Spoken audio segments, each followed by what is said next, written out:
Grundlæggende kan man ikke lave en 20-start.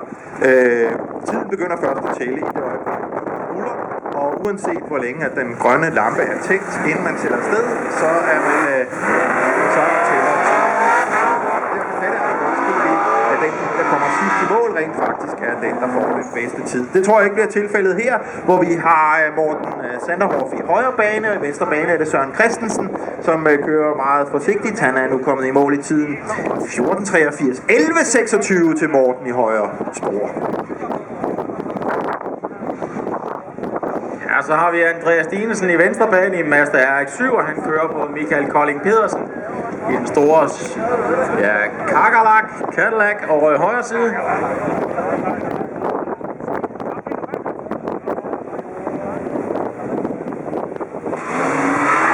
Og der er sluttet Cadillac i højre side med Michael Kolding Pedersen, og Andreas Dinesen, han